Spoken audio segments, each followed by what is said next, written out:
তো এইটা হচ্ছে আমার জন্মদিনের ব্লগ। আর এই কেক কাটিংটা হচ্ছে আমার জন্মদিনের আগের দিন রাত 12টার সময় আমার সব বন্ধু বান্ধবরা আমাকে কেক কাটিয়েছিল। আর এই দেখো মাথার মধ্যে এটা কি আমাকে পরিয়েছে, এটা হচ্ছে কেকের যেই প্যাকেটটা দেয় প্লাস্টিকটা আর কি, ওইটা আমার মাথার মধ্যে পরিয়েছে। কারণ ওরা এতটাই গরিব একটা টুপি কিনতে পারেনি। যাই হোক, তারপরে এই যে আমার অবস্থা এরকম করেছে। আমি অনেকবার ধরে বলেছিলাম ভাই এরকম করিস না, তাও বাবা কে কাকে ছাড়ে। আমি কাউকে ছাড়ি না, আমাকে ছেড়ে দেবে? এটা তো একটা মানে অদ্ভুত ব্যাপার হয়ে যাবে।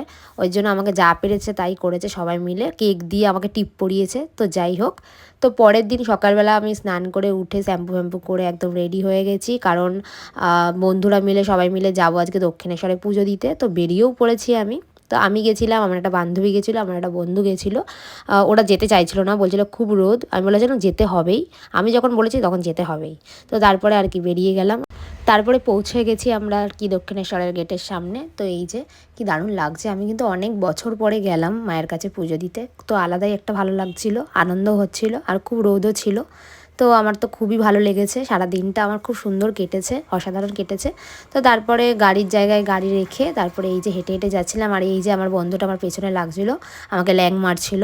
আমি বললাম আজকেও তোরা আমাকে ছাড়বি না, মানে রোজ তো আমার পেছনে লাগিসও, তো আজকেও কি লাগবি? তো যাই হোক, এই যে হেঁটে হেঁটে যাচ্ছিলাম।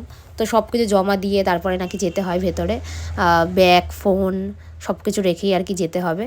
তো তারপরে নিয়ে নিলাম ডালা, ডালা নিয়ে চলে গেলাম। আর আমি যেই টাইমে গেছিলাম একটা দারুণ টাইম ছিল, সেটা হচ্ছে আমিও পুজো দিয়ে বেরিয়েছি আর গেটও বন্ধ হয়ে গেছিলো। আমি ঠিক 12টার সময় গেছিলাম, তো 12:30টার সময় গেট বন্ধ হয়ে যায়।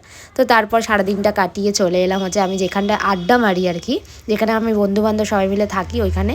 তো ওইখানে আসার পরে এই যে এটা হচ্ছে 2য় নম্বর কেক কাটা। তো কেক কেটে ফেললাম। কেক কাটার সময় তো আমাকে অনেক রকমভাবে আর কি অনেক জ্বালাতন করছিল, অনেক রকম নাম ফাম বলছিল, তো সেগুলো আর ভয়েসে দিইনি। তো তারপরে এটা আমার 3য় নম্বর আর কি কেক কাটা, এটাও আমার খুব কাছের বন্ধুরা আর কি কাটিয়েছে।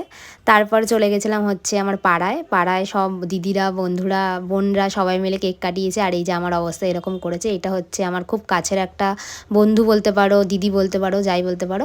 তো আমাকে কি অবস্থা করেছে, আমিও কিন্তু ছেড়ে দিইনি, আমিও কিন্তু মানে আমি বলেছি আমার গায়ে মাখিয়েছিস তোর গায়েই মুছবো। তো খুব মজা হয়েছে, আনন্দ হয়েছে, আমার দিনটা সবাই খুব স্পেশাল করে দিয়েছে, আমাকে অনেকে অনেক উইশ করেছে। তো আমার খুব ভালো লেগেছে, আমি খুব হ্যাপি, খুব আনন্দ পেয়েছি। তোরা সবসময় আমার পাশে থাকিস সেটাই চাই। তো চলো আজকের মতন ভিডিওটা এতটাই, টাটা।